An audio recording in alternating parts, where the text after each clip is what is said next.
But I have heard both sides.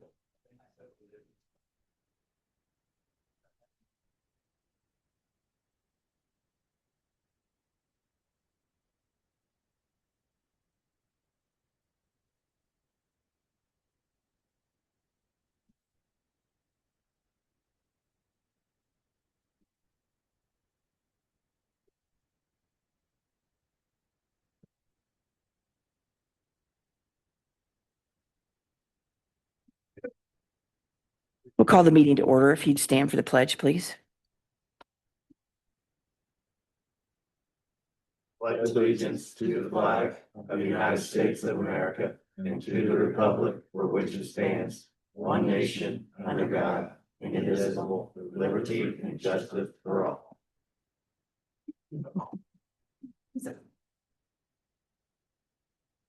Okay. Missy is not here, so I'll do the roll call, I guess. Libby? Here. Ryan? Here. Sean? Here. Fritz? We have a quorum. Any changes to the agenda, Joe? Michael, no other than the fact that it says Josh Springer was going to be here to present. He presented the stuff to us, but he is not going to actually be here. Okay. Okay, so I'm looking for a motion. I'll make a motion to approve tonight's meeting agenda. A second. All in favor? Aye. Aye. And looking for a motion to approve minutes from April 20th. Make a motion to approve the minutes from April 20th, 2026. A second. All in favor? Aye. Aye. Okay, first up in old business, council to hear Vernon Township Fire Department EMS Chief Kylie Cumberson, Fortville Police Chief Patrick Bratton present Officer Chase Simpson the life-saving award for his actions on December 23rd, 2025. Kylie.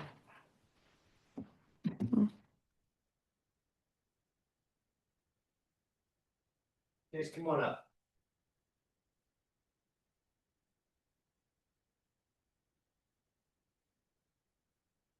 So I'm going to read the life-saving award, and then Chief Culbertson's going to read exactly what happened that day.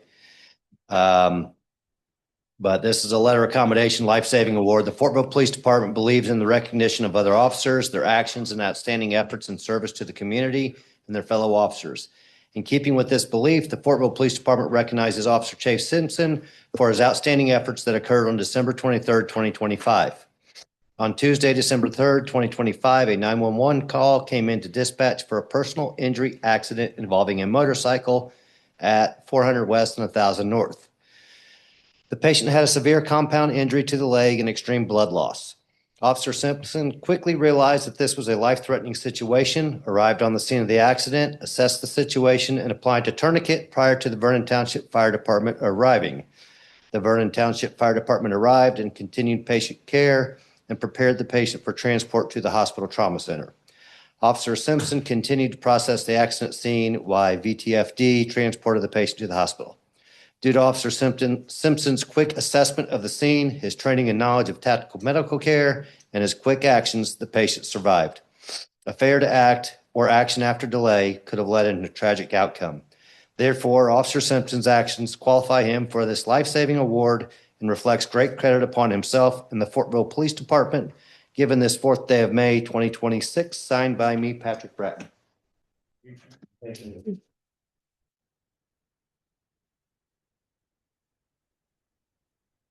Hello. Hi. I'm Kylie Culberson. I'm the EMS chief with the Vernon Township Fire Department. I was actually the patient care provider that took direct care after Officer Simpson here. So on December 23rd, 2025, VTFD crews alongside Fortville Police Department were dispatched to the intersection of County Road 400 West and State Road 67 for a report of a severely injured individual. Upon arrival, Fortville Police Officer Chase Simpson immediately recognized the severity of the patient's injuries and the life-threatening nature of the situation. The patient had sustained injuries that resulted in significant blood loss. Without hesitation, the officer quickly applied a tourniquet in effort to control the bleeding. This decisive action occurred just prior to the arrival of fire and EMS personnel and was critical in stabilizing the patient during the initial moments of the incident. The officer's ability to rapidly assess the situation and take immediate life-saving action demonstrated exceptional awareness, training, and commitment to preserving life. Shortly thereafter, additional emergency responders arrived on scene. VTFD personnel continued patient care and prepared the patient for rapid transport to a trauma center. Due to the amount of blood loss already sustained, the patient began showing signs of shock early during transport. While en route to the hospital, VTFD Medic 432 intercepted with VTFD Medic 431 crew to provide additional life-saving support. While the patient received 1 unit of blood along with multiple other ALS unit interventions and stabilized the patient condition during transport. Upon the arrival to the trauma center, the patient was taken directly to surgery to address and repair the injury sustained. The rapid response and coordinated efforts and high-level care provided by first responders and medical personnel played a critical role in the patient's survival. Fortville Police Department's officers' immediate action at the scene were instrumental in saving the patient's life. The prompt application of the tourniquet significantly slowed the patient's blood loss and allowed emergency medical personnel in the necessary time to provide further treatment and transport to patient care to a definitive center. Due to these life-saving efforts, the patient ultimately survived the incident and was released from the hospital around January 16th of 2026. Additionally, the trauma center was actually successfully able to salvage the patient's leg, an outcome that may not have been possible without the officer's intervention. The patient has had a long recovery now, with multiple surgeries to repair the severely damaged leg. The actions displayed in this Fortville Police Department officer, Chase Simpson, reflect the highest standard of professionalism, preparedness, and dedication to the safety and well-being of the community. His ability to act quickly and efficiently is a critical situation, exemplifies the very best qualities in public service. For his decisive, courageous, and life-saving actions on December 23rd, it is with great respect and appreciation that I recommend this Fortville Police Department officer, Chase Simpson, for a life-saving award. And I do want to add to this, it's been several months. We didn't actually get a patient update. He's still doing very well. Subsequently, during every single blood conversation I've had around the state since December, I bring up Officer Chase Simpson, because without that tourniquet, this would have been a completely different story. Not only that, in my 22 years of EMS experience, this is hands down the best tourniquet application from a police officer I've ever seen in my career. And I don't brag on officers that often until they need it. He definitely deserves this. That's great. Thank you.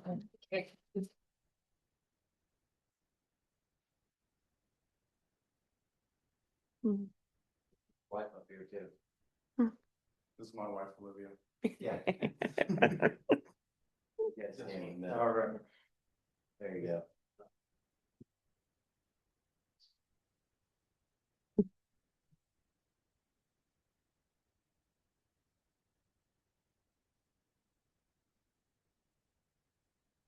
Thank you. Kylie, since you're here, you hang around for a minute because I want you to talk about the blood program. Yeah. Just let people know what it is that you guys are doing. So Vernon Township Fire Department, you guys have all heard about us. We're right here, right down the road, right? With our fire chief's blessing of last year, we were actually able to start a whole blood program. And what that means to the citizens of the district here are, we actually carry 1 unit of O positive whole blood on our ambulance to actually give to patients on the way to the hospital. When minutes matter, they truly do matter. When we're getting this blood to these patients early in their voyage to the hospital, we're actually decreasing the amount of days they have to stay at the hospital and subsequent units of blood that they've had to receive once they got to the hospital. We have successfully delivered 9 units of blood to 8 patients. Most of them have actually been from Fortville, which kind of is weird on the demographic. We kind of thought it would be more towards McCourtsville. We've had a really good success rate. Our average age right now is 55 and a half. So we are hosting blood drives with the American Red Cross to get blood back into the system that's giving blood to us. Our next one is May 21st from 1 to 6 at headquarters. You can sign up online with the American Red Cross, or you can scan our QR code that we have down there. This was extremely influential in this area because we were the 6th EMS and fire department area completely across the state. We were the 6th agency in the state to get whole blood. Huge undertaking. We were able to do that with a lot of other direction from some other agencies. So the Indiana Pre-Hospital Blood Coalition, I think we're actually up to 12 agencies in the state right now. And several of them have actually mimicked our protocols and our design and our products just to make sure, because we're doing such a good job implementing it within the state. We went live with blood on August 21st. So in this short amount of time, we were expecting to use it about 4 times a year. We actually have already given it 5 times this year. So what other Okay. questions do you have? And it's just it's so fascinating. It's such a great thing. So, yeah, So my providers are awesome. So thank you so much. thank you.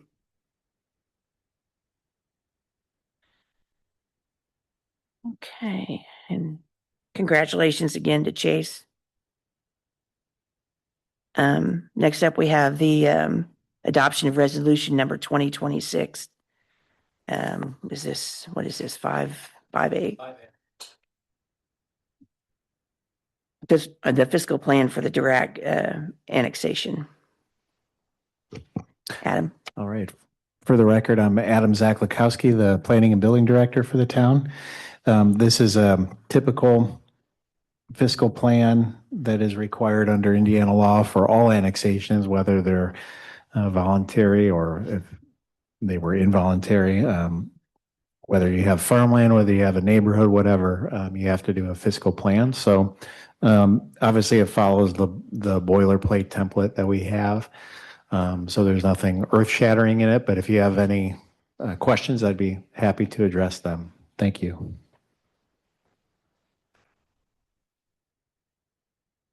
Any questions for Adam?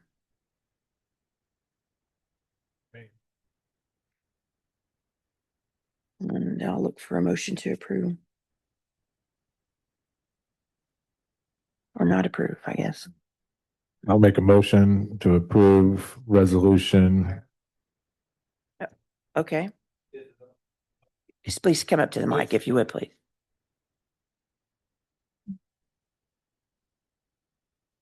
My name is Brett Kelly. I live at 9428 North 400 West, Concordsville, Indiana. I live on the road. Our family owns on both sides of the road. I have a couple of questions. Number one, how is, if all this gets, Along pretty great. I'm sorry. It's on the Zoom call. Oh, okay. If all this gets approved and the building starts, are your guys's infrastructure ready for all this development? Number one. Number two, how about the road? There's a lot of traffic on the road now. It gets backed up in the morning. I don't know if any of you guys travel that road. I want to know if it's going to be patrolled by Fortville or not. I know it is on the highway. I know that I get comments that it is a county road, so it's a county problem. But if it gets annexed by on the east side by Fortville, annexed on the west side by McCordsville, you guys are receiving tax dollars on that. So I'm wanting to know at what point are we going to address the elephant in the room with the railroad tracks? I know Fishers is going to put a roundabout at the north end of it. And so, you know, there's a lot of traffic and it gets way backed up. Mm-hmm. And so if any of you can tell me about the infrastructure, your utilities. Well, some of that's, you could address that with the planning commission because they talked about that at their meeting. Okay. But Joe can help you with the utility side of it. As far as utilities, we provide water and sewer. We're in good shape there. I mean, we know as we grow, we're going to have to continue to, grow our utilities and our,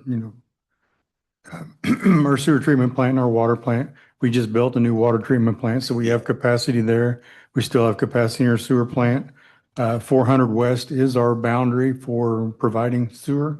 So as the development continues, there will be a time down the road that we will have to do some upgrades to our plant, but as of right now, we're good.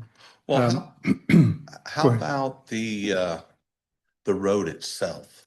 The road itself, And I know I've been- when it comes to like a county or even municipal communities, each community is responsible for their north or for their south and their east boundaries.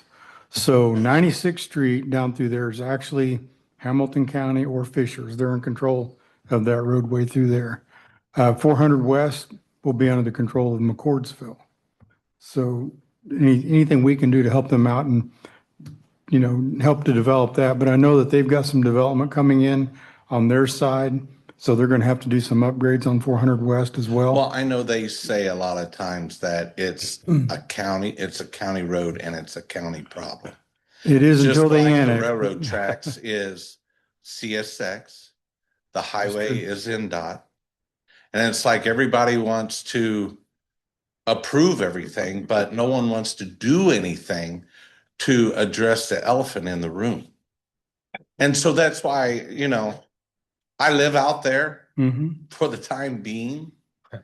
And I know it's like a racetrack to go across the road to get your mail. Oh, 400 is getting busy. No, Oh, it's getting yeah. real busy. Yes. Yeah. But anyway, thank you for your time.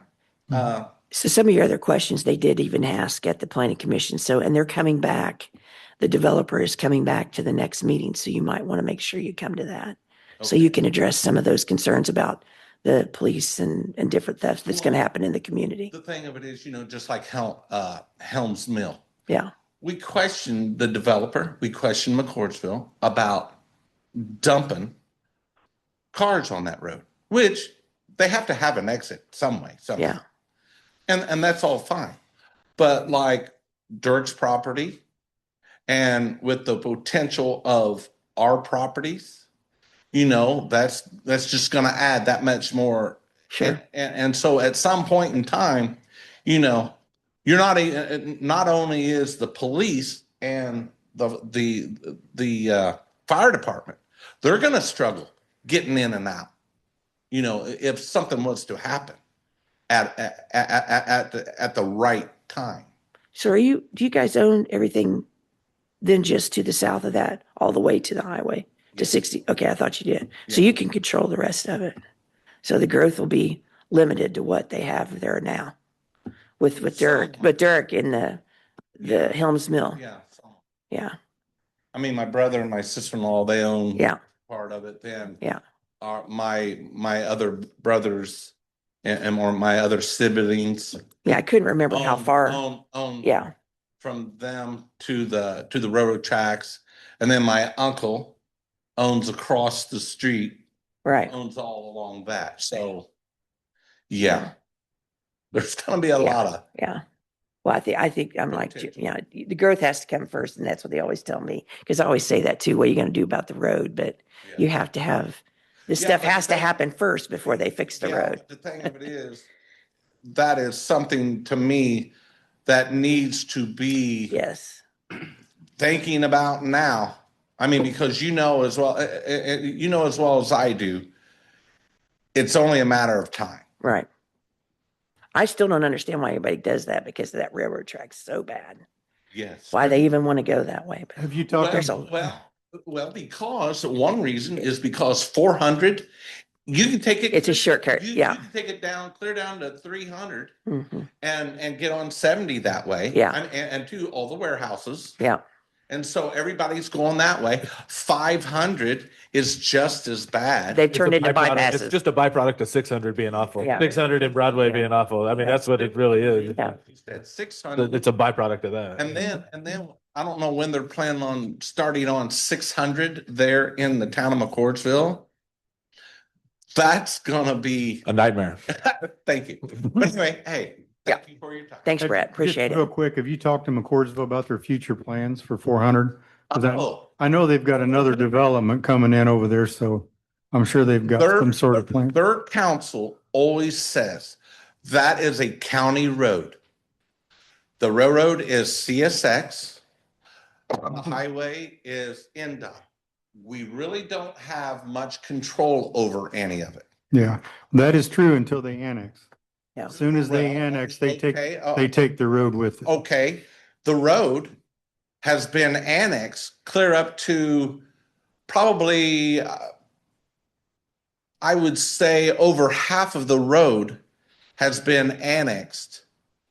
Because the 37 acres and my uncle has a 3 acre little plot there next to me on the woods, that has already been annexed. Yeah, I'm sure if that's the case, that And is so annexed into the town of her McCord. favorite saying is it's a county road and it's a county problem. And so, and so I'm just saying at some point in time, it's going to fall into your guys' lap also. Yeah. Yeah. So, I agree. but anyway. Thank you. I would recommend, excuse me, that if you need, like, if you see semis, we've tried that for years. They just can't read. We put a million signs up. They just can't. They are a little better. But the semis have slowed down. Yeah. Have slowed down dramatically. Mhm. Right. Call the administration line to the sheriff's department and ask them for extra patrols up in that area. You might see a few more deputies up there trying to curb some of that speed for Yeah, now. but the thing of it is, if what my thought, and correct me if I'm wrong, if it gets annexed, like Dirk's gets annexed, that's over half the road. You guys will start receiving tax dollars, correct? Hmm. So Oh, what? shouldn't you? Yeah. Oh, yeah, absolutely. Controlling it also. I That see still some makes of your McCordsville's guys' road. cars. Yeah. I see McCordsville, but East side just- boundary. Yeah. That, right. Yeah. I mean, we still respond out there. Yeah. We still do all that. It would still, 400 would still be McCordsville's road due to the annexation laws and the roadways and all that. But we work with them, they work with us. Yeah. And a lot of times, everything in the middle between us and them, that's on the county anyway, on 67 or on 1,000 or 900, and we take it just because we'll be the first ones there. Right. So, we do try to put in some extra help, and then, sometimes if we're busy, the county will come up and give us some extra help. But if you do have specific complaints, I would call Well, the sheriff's administration office and let them know at this point. I used to work for the city of Fishers Mhm. on the streets department. And we on 1,000 North, we took care of that road all the time, Mhm. all the time. We didn't see much of McCordsville help at all. You won't. And That's Hamilton County. because, Scotty likes to put his sign, they're coming right out of Fortville, Mm-hmm. So. Yeah, I hear you. Thanks, Brett. Any other public comment about the Durham annexation? Okay. All right. I'll make a motion to approve resolution 2026-5A fiscal plan for the Durack annexation. Second. All in favor? Aye. Aye. Opposed? Motion carries. We need to sign here today, I believe.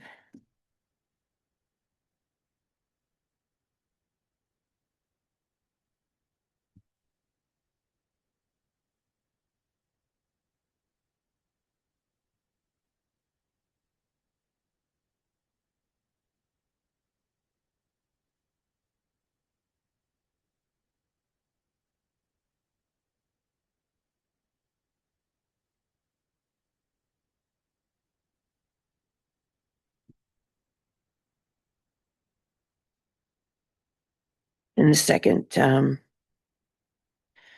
then next we have the second reading of ordinance 2026-4A, which is the actual annexation of the Durham property.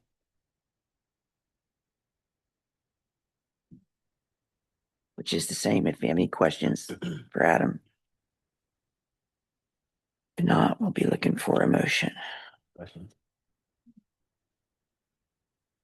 I'll make a motion to approve second reading of ordinance 2026-4A annexation of direct property. A second.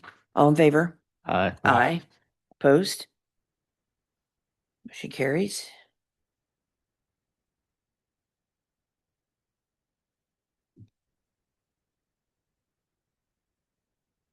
Okay, Next is new business. Council will hear a special event request from for worship in the park on Mother's Day, Sunday, May 10th, from 10 a.m. to noon, presented by Gateway Community Church and represented by Angelica Rangel. I don't know if I said that last name right, but is there anybody here? She's not here. Okay.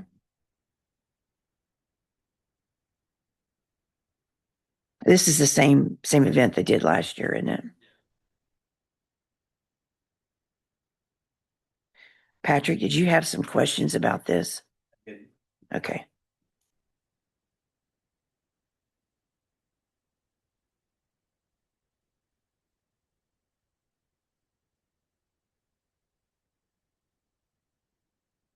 I think everything looks the same to me. Looking for a motion then. Any questions down there? You guys good? Are they doing it rain or shine? Thought there was supposed to be a chance of rain Sunday, so. I'll make a motion to approve the special event request for worship in the park on Mother's Day, Sunday, May 10th, 2026, from 10 a.m. to noon. All in favor? Aye. Aye. Okay.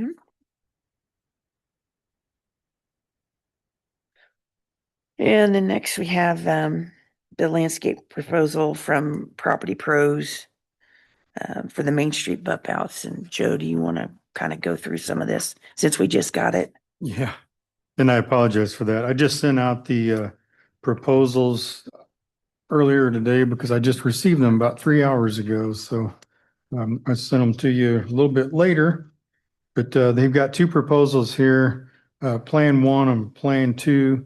They're laying on the desk in front of you in case you want to see what they look like visually. Plan 1 is with mulch, and there's a different variety of plantings. And he proposed cleaning out the beds, putting fertilizer down, pre-emergent, putting down some weed barrier, planting all these plants and mulch them in. His price on that was $14,642.37. And then also he had another option that I asked him for putting rock in, and it's pretty much the same thing, digging everything out, soil stabilizing, putting in the fertilizer, putting in the weed barrier, and there's a different variety of plants here that will withstand, of course, the salt and the heat. When you put rock down, the heat is a little bit higher, so these plants are a little more, I guess, right plants for the right place. His quote for this, with these plants and the rock, is $26,554. So I just wanted to get a professional's opinion and bring that to you folks so you can take a look at them, see if there's a plan that you would like to take. Or Did that include adding some maybe plants to the railroad tracks no, it did area? not. It doesn't. So is this in lieu of the adopt-a thing that we're doing? Correct. Okay, so you didn't get enough interest in that then, or? There was just so many different directions that was going, that this was just a way we could have a professional look at it, put it all in, and be a professional opinion as far as what needs to be planted versus, everybody's got thoughts that they want to see, and hopefully this would be a design that would be there for a long time and plants won't die, and we'll be replacing them all the time. I like the plants in both of them. I think both of them look nice. I like the rock because it's maintenance free, but it is Yeah. substantially more money. Could the RDC do the one-time help pay for the rocks so it doesn't come out of our budget? I would add too that we just received a check back, or actually I got an email saying that we're going to be receiving funds back for the Main Street project. Once those contracts are closed out, and you know how long that's been, sometimes it'll take 7 to 10 years before they close it out and get it done. We will be receiving back roughly $14,000 on that project. So 14. those, But so can we, those funds could be used. to Alex, add- are we able to have RDC pick up the other to get the rocks and the possibly? I thought at one time we said they could do one infusion, but then no maintenance. Yeah, maintenance is prohibited. Yeah. Let's look at it. Okay, so we're not making any decisions then tonight. We're just gonna look at it tonight. It's up to you. Okay, I'd like for Alex to look into that first because they could maybe do an infusion of that initial money to get us what you need to get the rocks out there. It's less maintenance in the long run. And again, if, however you guys want to do it, you guys could think on it and come back at another meeting after the RDC, or if you want to make a motion contingent on RDC's decision, or Yeah, that way we can keep the ball rolling. I'm all about the stone too. So what is this Royal Brassfield? What's it look like? Do we know? Maybe I'll look it up and see what it looks like. I'm sure it looks nice, but I just don't know what it looks like.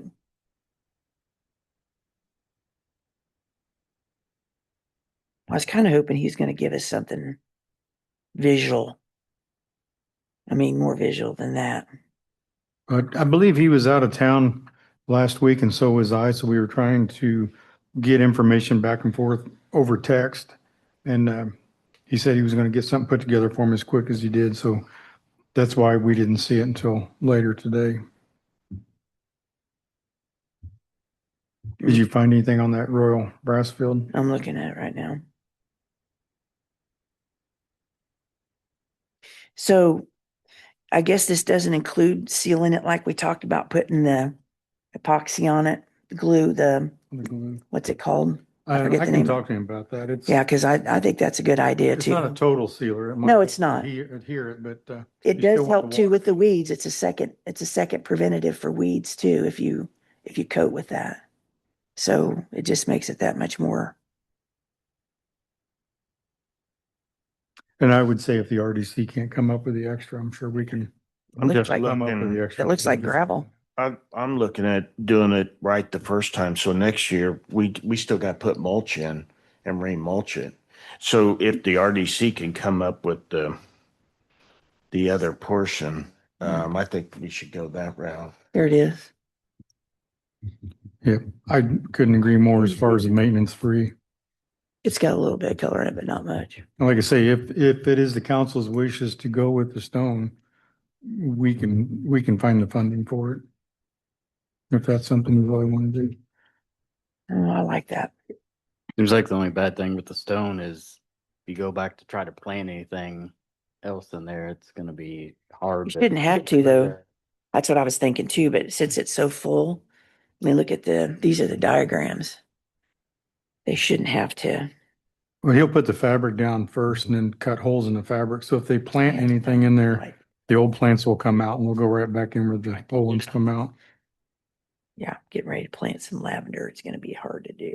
Mhm. I'm comfortable with, It's up to you guys. depends on what you guys want.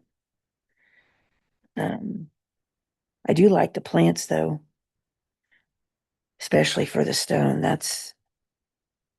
They do have color in them and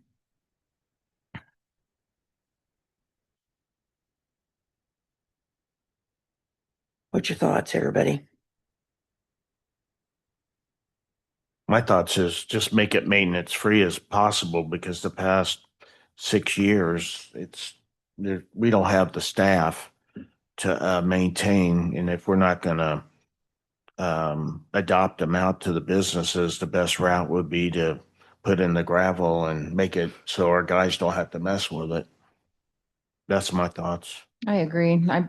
I'm over at McCord Square and those landscapers have been over there and their bump outs, they're beautiful, but they've been there just about every single day. Mhm. We don't have that kind of maintenance done. These pretty though. They got color, lots of color, yellow. Do these plants not have to be maintained? Is that the whole? Yeah. Like who maintains these plants then? Well, hopefully they will stay alive and we won't have to replace them. Yeah.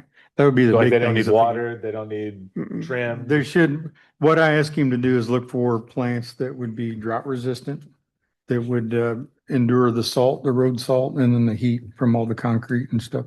So he picked the plants that would be the hardiest in I that. tell you, the environment. lamb's ear, you can't kill that stuff. It lasts forever. That reminds me, the bushes that No guarantee Huck's- state or applied. the bushes that Huck's planted out by the road, I tried those and the salt kills them. So I don't know, what if you want to talk to them now or next year, but I put those same bushes out and I had to yank them all out. They're not salt hardy at all. Just to give you a heads up. What are they? I don't know what they are, but they do not like salt. I just take a look at them. I'm just letting you guys know it. They might die. Make a vote. Let's just vote on it. So is this a fabric that they put down? Is that going to help? It's a weed barrier. Is it also going to help the rocks from sinking into the, so Yeah. that's Correct. another issue like at my house. Yeah. It's the, I need like 5 more inches of stone now. I got it, Yeah. But the base is what's supposed to change that. Plus 2, if somebody drives on it, it's gonna keep it from, It'll help. There's a help. few areas in town we may need to do a little more where the big trucks are on driving. the through. corners. Maybe dig out that small area and put a little bit of bigger base in it to keep it from sinking in. Yeah. And probably not plant anything right there. I know that he's also planning on some landscape boulders, some smaller ones that would be set around there as well. Big enough you can't pick them up and throw Yeah. them, but No issues, thoughts on if the rocks get outside of the area and become a kind of a slip hazard, I guess. well, if they do, we'll be out there sweeping them and cleaning them up Yeah. and That's probably part of recommend a favor. maintenance. Yeah, I have to do that myself. Rocks flip out, kids play in there and If they Same do thing coat them, happens with the mulch now. And if you take a leaf blower down through there like on Main Street and you hit that mulch, it picks it up. If the rock is heavy enough, you can run a leaf blower through it and any kind of cigarette butts or anything like that will lift up, hopefully and help clean it out. we could get some of that epoxy on it. It'll help. Won't be as easy for I'll it to talk to flip him out. about that. There's a glue. Yeah. You don't want it to be so solid that the water can't get to it. Well, not only that, I don't know I know nothing about how it affects the plants that are in it, so Right. he would know that though.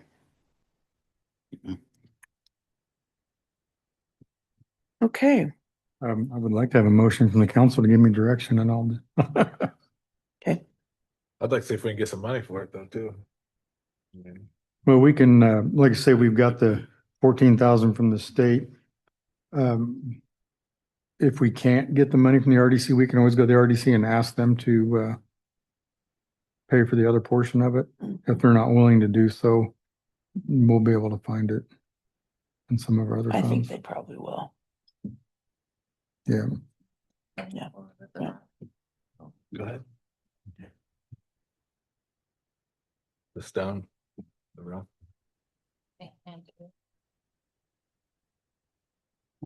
I'll make a motion to approve Plan 2, the rock for the bump outs on Main Street, 26,554.52 plus tax. I second. All in favor? Aye. Aye. Opposed? Motion carries. To be clear, though, we don't pay taxes, so that. Yeah, no tax. Yeah. Otherwise, I say tax on that. What No, was he put it on there. I did inform him that we don't pay tax.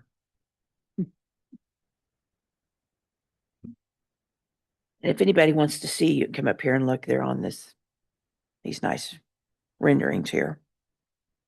Up next, we have council to hear the surplus inventory request from Chief Bratton to declare 6 Motorola APX 6000 radios. Patrick?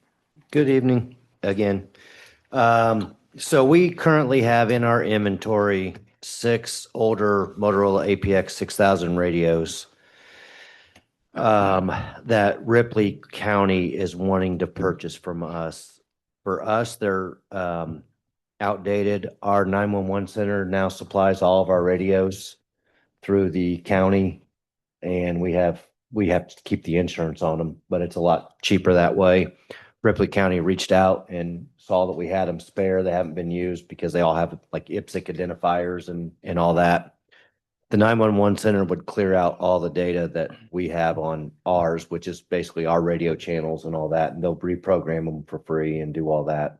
I just need them declared surplus, so then I can in turn transfer those to Ripley County, because they need a resolution for that. We have to do a resolution, they have to do a resolution and agree upon a price, which we've done. So Do we have to charge their police department? it's for their Can we give- 911 center. Yeah, no, what I'm saying is, I'd rather, I don't know, gift it to them, to their police department if it.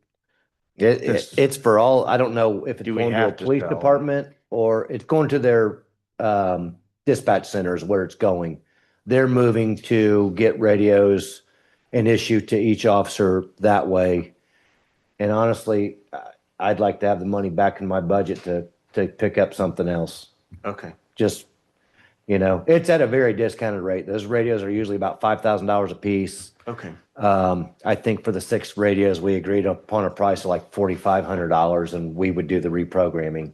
Okay. But I would like to at least get some of the tax dollars back that we originally spent on them back in the day, 10, 12 years ago when we bought them, just so we could put it towards a different project if you guys are okay with that. Okay. So, It is an idea. yeah, I understand completely. I would like that too, but this year's tight on budget and Okay. anything I can recoup, I'd like to recoup if I could. Sure. So, I need a motion to declare them surplus first. And then after that, we have a reading of a resolution, which I've given to Alex to kind of review to make sure all the legal terminology was in there. To ensure that that's covered. And then Ripley County EMA has to do one and we swap copies basically and we exchange money. We give them the radios and that's that. So if you guys could declare them surplus first, I would appreciate it. I'll make a motion to declare 6 Motorola APX 6000 radios surplus. Second. All in favor? Aye. Aye. And then the next item, the resolution number is wrong. That's on the agenda there. Since we just did resolution 5A for the Durrick property. So that would be 5B. Is that correct, Joe? Yes. 5B. And Alex, did that look okay? Yes. Okay. So, you guys should all have a copy of that resolution in front of you. And it's basically just the transfer of our equipment to them and they're getting us money for the amount of $4,500. And then the exhibit on it is the radio and the serial numbers that we'll be providing them. I don't have this resolution. Oh, here you go.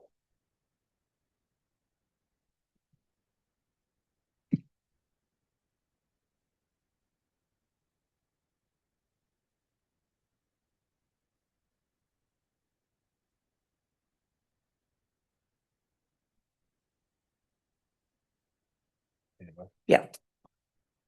I'll make a motion to approve first reading of resolution 2026-5B, declaring a transfer of surplus radios to Ripley County EMA. All in favor? Aye. Aye. Thank you. I think we need to sign this and Yes, please. And then I have to get that. I need a signed copy from you guys and then I'll get that to Ripley County so then they can do theirs and send it back to us and we can finalize what we got to finalize. Yeah. Next up, we have council to consider tax abate compliance CF1 forms. My adopt a ordinance. I want to discuss an ordinance about e-bikes and scooters. Oh, did I skip it? Yeah. Sorry. That's okay. I'll let it slide. For some reason, I marked it off.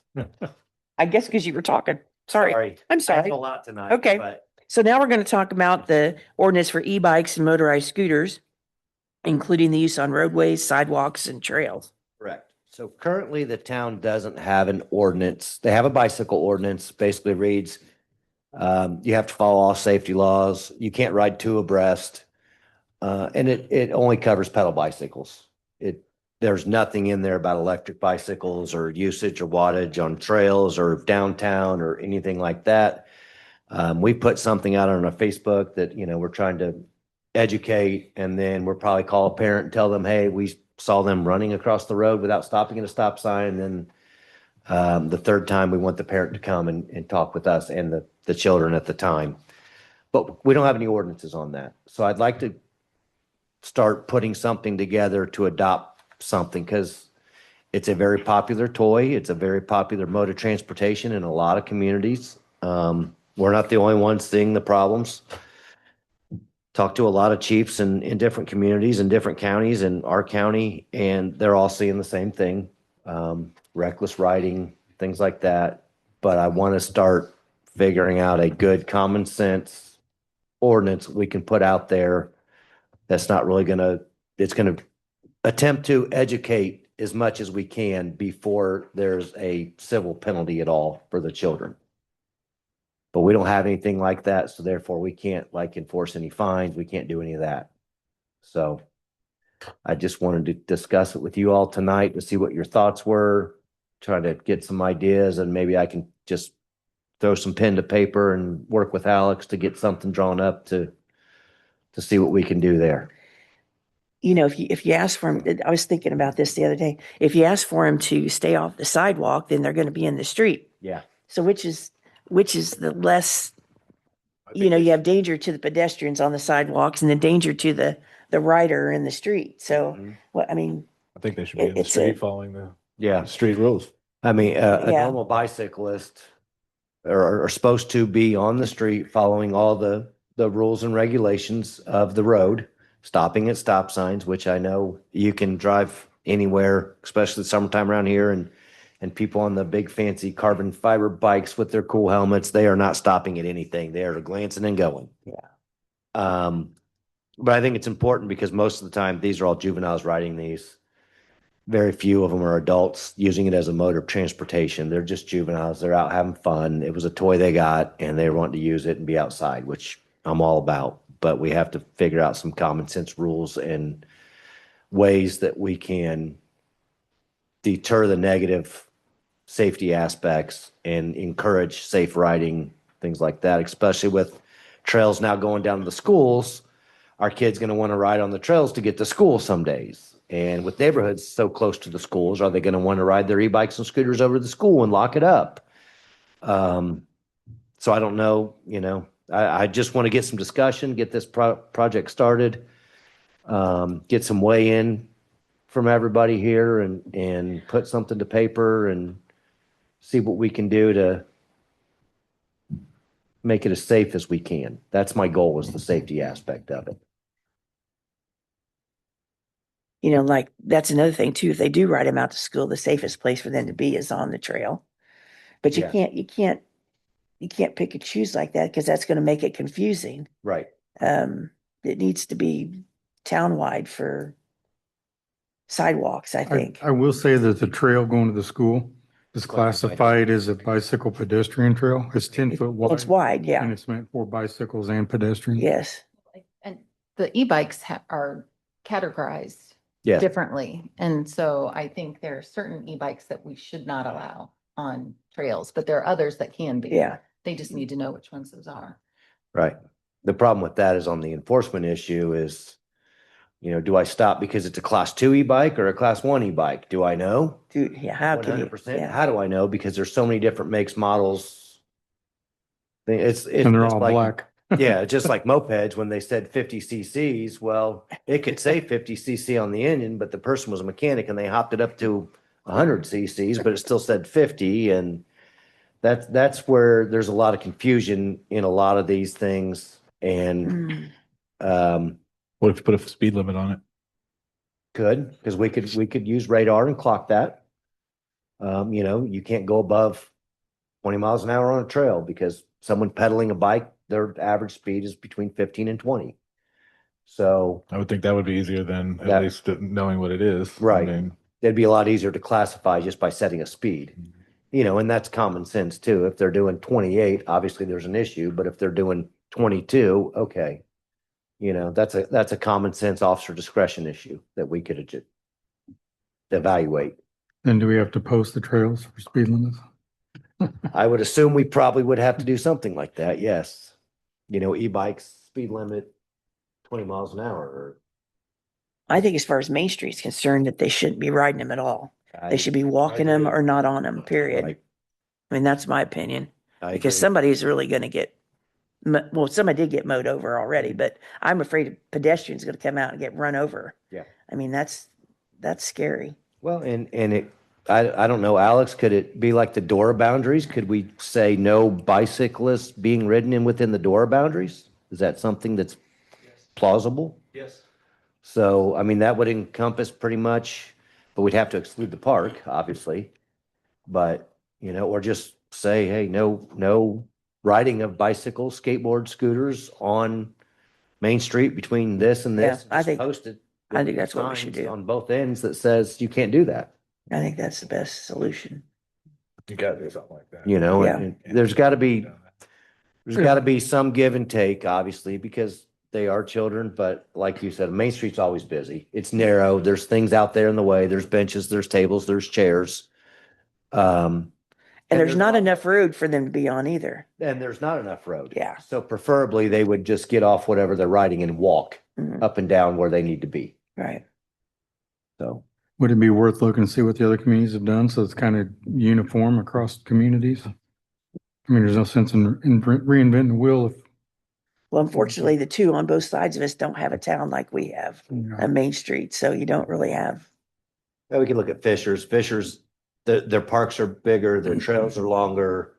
They have a whole different community. I think Greenfield's getting ready to adopt an ordinance on that stuff. I haven't talked to Mark Farr in Pendleton, Chief Farr out there to see if they've got an ordinance going yet. I haven't been able to get a hold of him, so I'll reach out, maybe get a couple copies for the next meeting, send them out to you guys, a week in advance. So you could all review and kind of pick and choose what you like about certain ones and what you don't like about the other ones. And then we could discuss it and put some more pen to paper. And then once we kind of all agree in a general direction, get it to Alex to draft something up. Sounds good.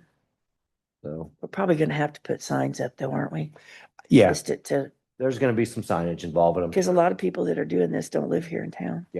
Oh, right. I mean, then we have all Yeah. the neighborhoods from Fishers that come Mhm. right across and come down to our Main Street because they don't have any commercial buildings near them, near their neighborhoods. I think that's what's going on with the golf carts too, the kids on the golf carts that shouldn't be driving them. I followed a couple of them one time. We could, They went to Fishers, yeah. so. We do get a lot of golf cart applications from residents from Fishers. Yeah.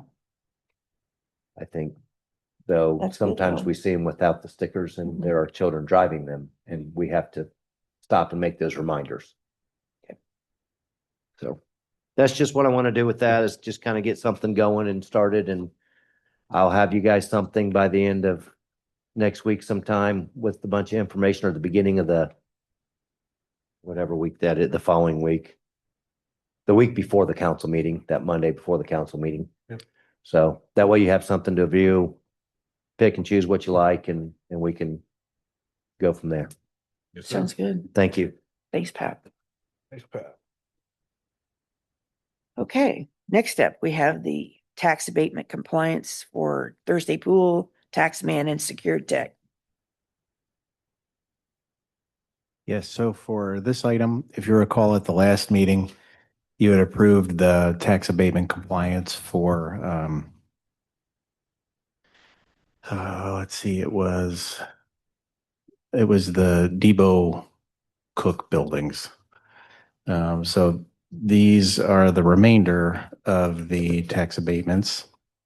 So just as a refresher, every single year under state law, you have to review it just to make sure that they're in conformance, basically ideally meeting or exceeding expectations of what they had originally set out to provide to the community as far as jobs goes, as far as wages goes. So how do they stack up with what they originally said when they requested the abatement? And then you have the option of either continuing the abatement, or if there's cause, you can consider terminating it.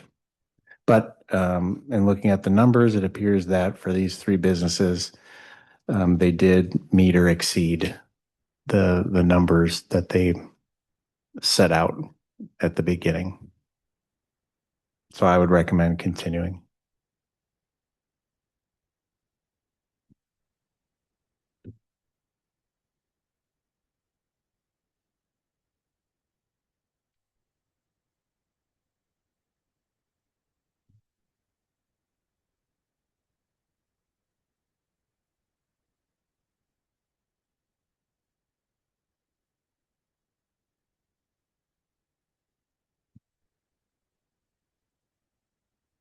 On this first one, it seems like that, am I reading this right? That the assessed values then have gone down.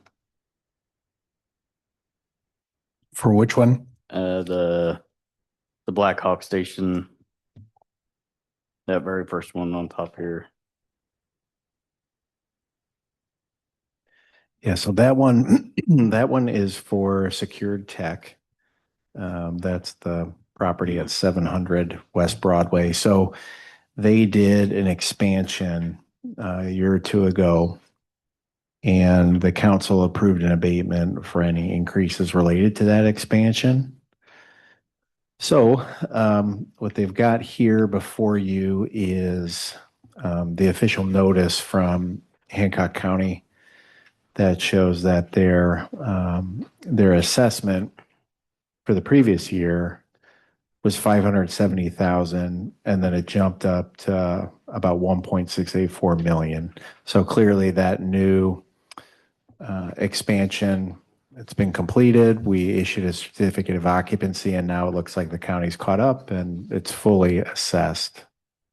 So in their original estimate, let's see. First, in terms of jobs, they were going to have an additional 40 jobs. I think they went over that number. Let's see. So that's the SB1. The reason it gets a little confusing is because these state forms look so similar. So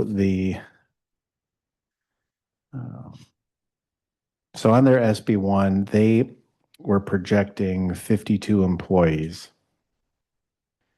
and they were anticipating an additional 40 jobs on top of that by about 2027. And where they landed is, as of now, they've got a total of 77 employees.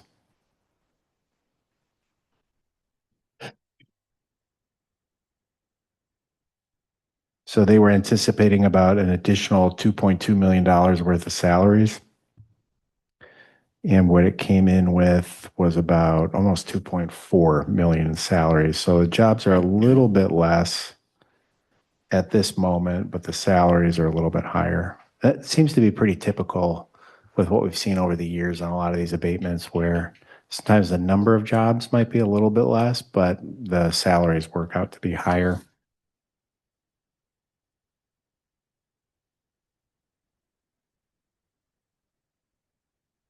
What about what about the net value? They were projected for 2.84 million, and they're only at 1.6.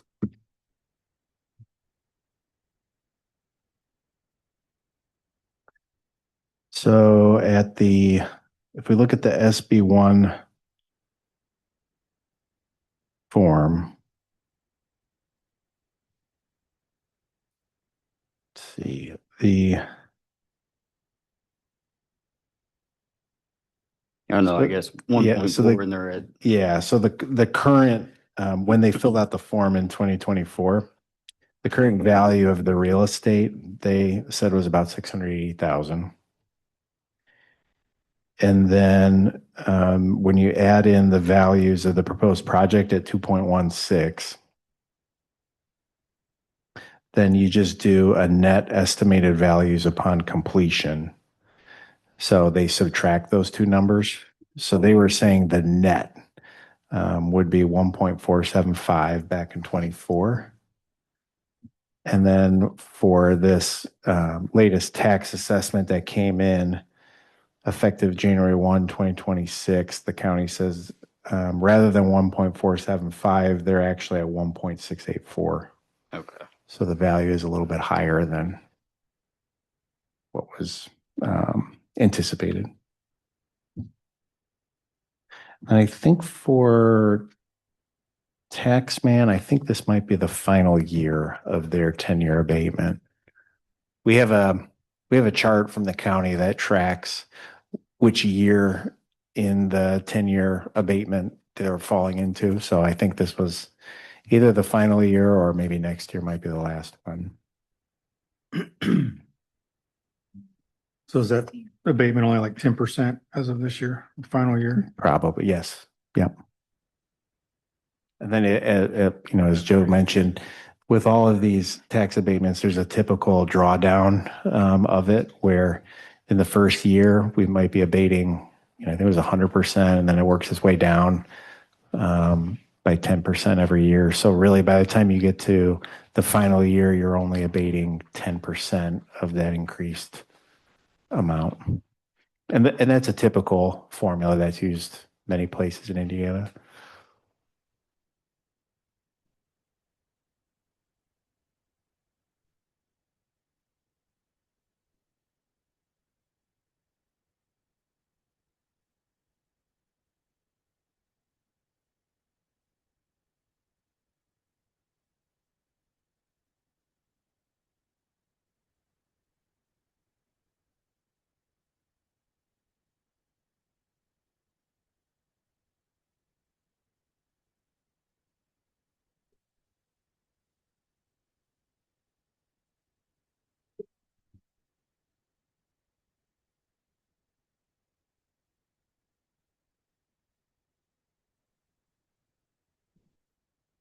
All of them at the same time. Yeah, if you're inclined to approve them that way.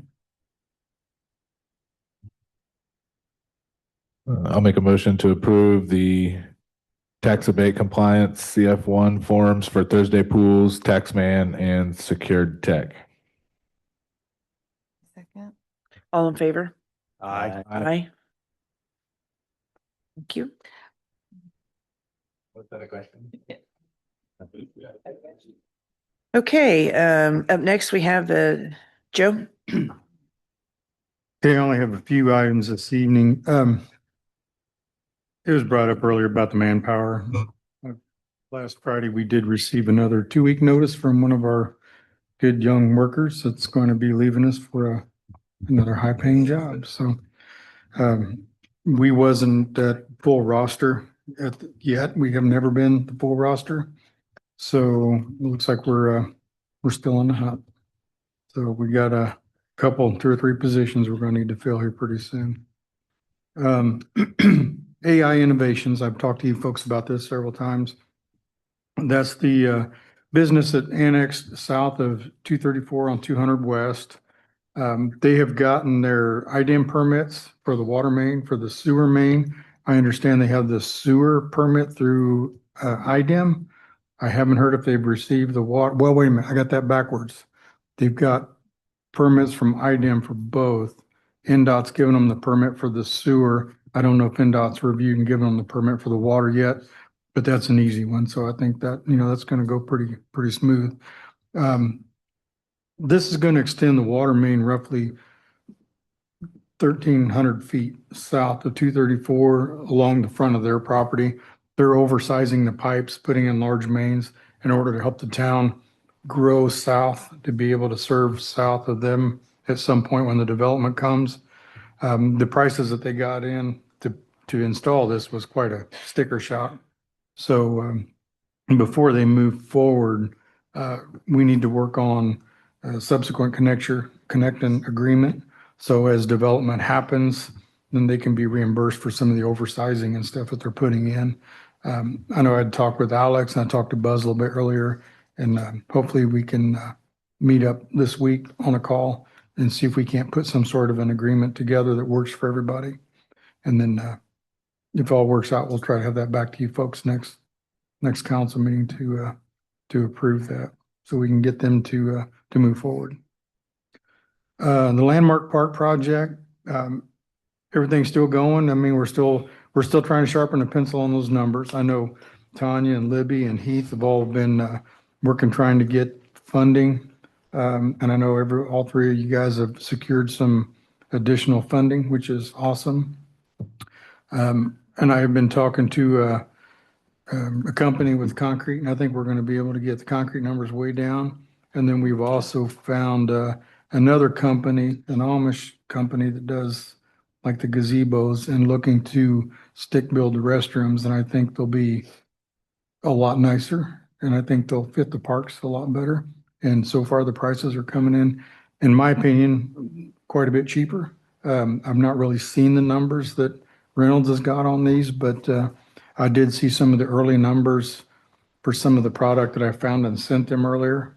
And I think we're going to be able to get these numbers down with a really nice product when we're done. Park plan, I know Heath has been working really hard trying to get the 5-year park master plan done. I think he sent it to everybody earlier that he did get notification from the DNR that it was approved. So kudos to him for getting that done. And then also with some of the discussion we had earlier, I know Tanya had asked about the water extending on the side of 400. I think at the last meeting or meeting before, I was notified last week that that's moving pretty fast. So we're probably going to come back with an MOU between us and McCordsville to be able to service some of that territory as well. So I'll look for that in the next meeting or two to come up. Other than that, that's all I've got this evening. Unless you've got anything for me. So one of the things, and I don't know, Chief, you may have something on this too. The Fortville's Farmers Market, one of the concerns, I guess, that was brought up tonight was that since it's at the trustees building now, people walking across right there, coming from town, walking and crossing right there at BP and all that. Didn't know how to, if there's a way to get a crosswalk there, or, I guess right there at that light, there's no pedestrian crosswalk light stuff. And so that was, I guess, a concern that is brought up the other night.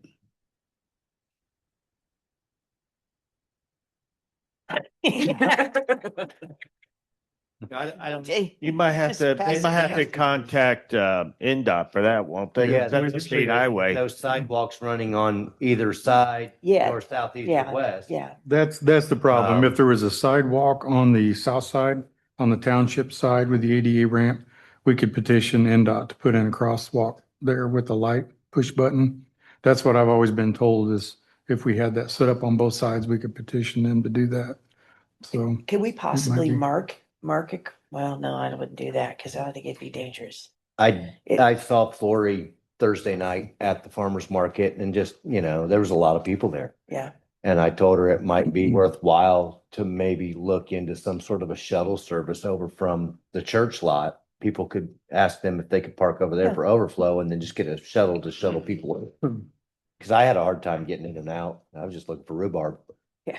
So, but yeah, unfortunately at that area, there's not anything set up for that. But I did discuss with Flory maybe a alternate plan of getting some additional parking there so people don't have to walk across. But the people coming from town, yeah, I mean, Yeah.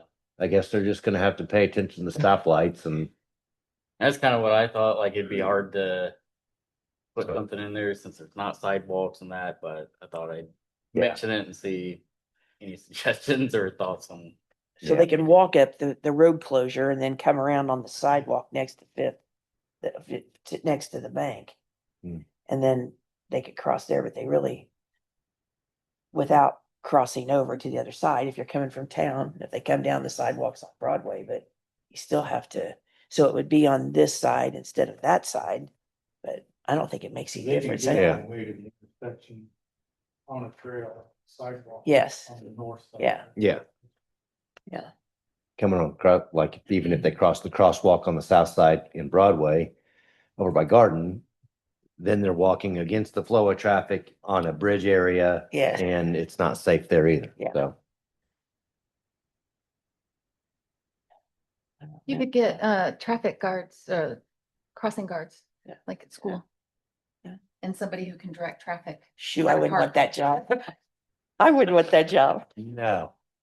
Not at that hour a day, you know, I No. mean, You I don't can't know. pay me enough to direct traffic Yeah. unless I have to. Especially you probably get run over that time of day. I mean, I could do it, Yeah, that's. but that I is would be the- like a Buffalo cop. Come on, let's go. Yeah. Come on, keep moving, keep moving, keep moving. Yeah. Just get people to pay attention to you, but yeah, that's a good point. Yeah. Probably like playing Frogger across there. Yeah. You know? Yeah. Like, That was a question I had too, Joe, that, has NDOT ever come back to take care of our detour road stat? Cause it is falling apart. Have they said anything about, weren't they supposed to come back and take No, care of they- that? They won't take care of it. We just have to apply for the additional funding and they'll give us the funding to do it if they approve it. So they won't come back to do the work, but if we can prove that it's been damaged due to construction, that they. I mean, we need to do that because it's definitely, Yeah, unfortunately, they took videos prior and then supposedly before the construction happened and after, they were late getting the videos before construction started. And I think that's when most of the damage showed up like real quick with the big trucks that was on the road. And it really didn't get much worse after that. So we're just going to be able to try to look at their videos and be able to prove that it was damaged. I don't think we should have to work that hard at it. I'm just saying, Yeah. because they know the traffic that we had on it. We shouldn't have to try to justify that. Are just need are to they get it finished fixed. out there on 67? Have they signed off The on project's everything? not done, it's not closed out yet. So if they've got anything, or if you see something that's missed or needs to be hit, I know like the lights, if they're damaged or anything, they're still responsible for them. I know there's a crosswalk button at, the southwest corner of Maple. I think it looks like it got hit by a truck again. It's still there hanging on the pole. I've sent pictures of that to NDOT and asking them if they can modify that a little bit so it doesn't happen again, but haven't heard back on that one. But they've still got the historical sign that's got to go up on the trail down on the front of the Daniels property. You've got to be kidding me. It's No. not done yet. And How, that's what's keeping the project from closing. what this like scheduled for 30 months? How many months is it now? It was a 30-month project. Yeah, it's so what is it now? Like 35, I don't remember. 35, 40 months?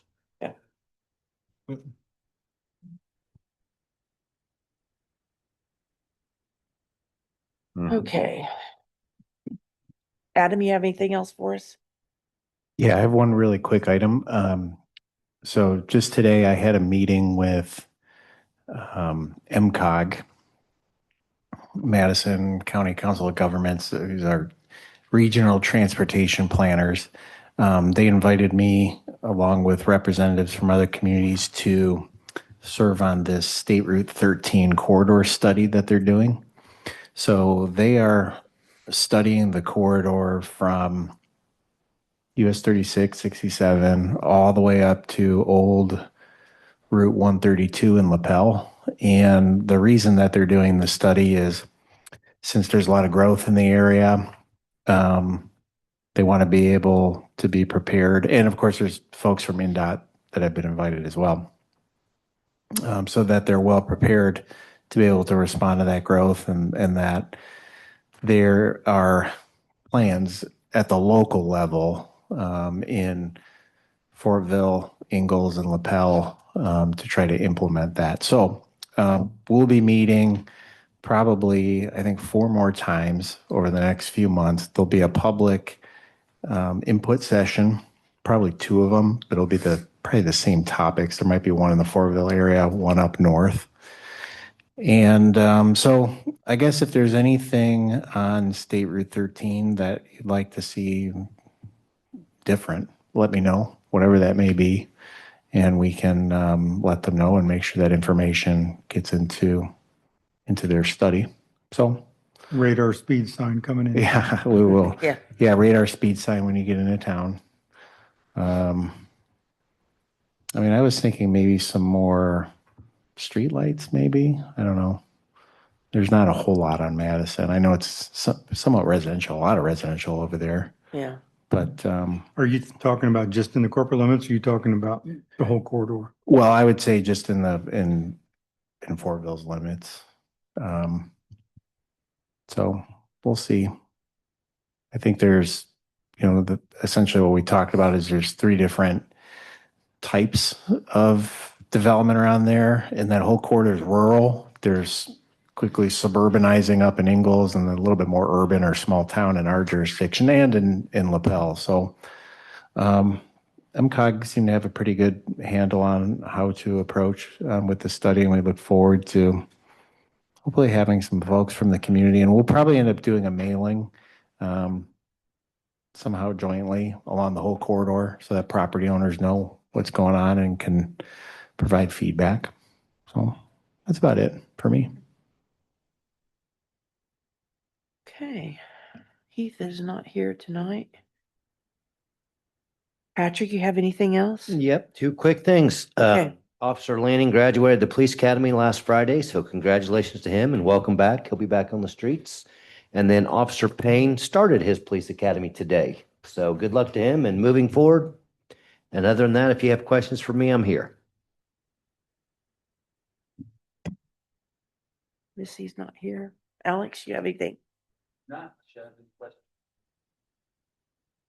Have any public comment?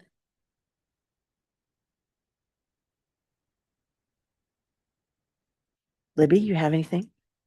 I just Heath, I'll report for Heath. He and I had worked together on the exploration of a senior center in Fortville. And we have a steering committee that met, and we sent out a questionnaire for anyone 55 and older. So if you are 55 and older and would give us information, we would appreciate that. We had a really great group of people that have a nice interest in and being able to provide services or activities for that population, not just with us, but the library, and there are other groups that are looking at that. So Good. it's pretty neat. And then the solid waste district recycling, Hancock County met today, and they had their largest recycling event ever. They had almost 1,000 cars come through. Wow. In April. Hmm. So Well, good. It's good. that's it. Thanks, Libby. Nothing for me. Nothing for me. Just want to thank everybody for, it seemed like good first farmers market, and just a reminder, tomorrow is voting day, so hopefully everybody goes out and votes. Get your votes in. Nothing here. Thank you. Okay, need a motion to sign and approve vouchers. I'll make a motion to sign and approve vouchers. A second. All in favor? Aye. Aye. And I'll make a motion to adjourn at 7:47. A second. Second. All in favor? Aye. Aye. Thanks for coming. Tomorrow. Yes.